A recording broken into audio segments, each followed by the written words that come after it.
Diagnozo so mi postavili leta 2013. Takrat sem bila stara 24 let. Jaz o tej bolezni nisem vedela nič. Moje prvo vprašanje nevrologinji je bilo, koliko časa še imam do invalidskega vozička.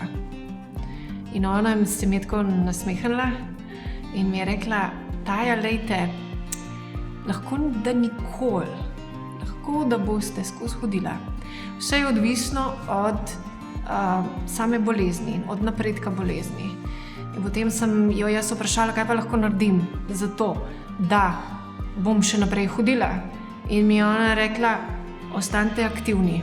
Zato je v bistvu telovadba del mojega vsakdana, ker me sprošča, ker me pomirja, ker nahrani moj telo, ki pač nujno rabi neko dozo miganja. Življenje se mi je sicer spremenilo zelo, pa bi bolj rekla, da na pozitivno. Ker začela sem živeti, res pa je, da sem ena izmed redkih tistih MS-ovcev, ki reče, ja, je naredila pozitivno v življenju. No. Večina se precej presikira, no, jaz se niti ne. No. Tako kot sem rekla, pridejo slabi dnevi, ampak se da. Sem hodim 1,5 leta. Ravnotežje se mi je izboljšalo, noge so bolj močne.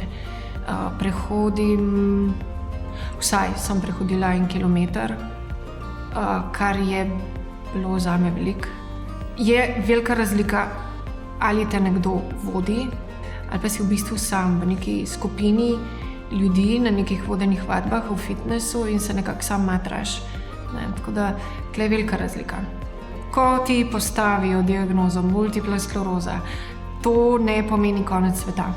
To lahko pomeni nov začetek, recimo novega življenja. Zato začni ga živeti. Začni živeti tisto življenje, ki ti ga ta diagnoza da. Ni vredno biti v depresiji. Enostavno odprejo se marsikatere poti, pejte po njih.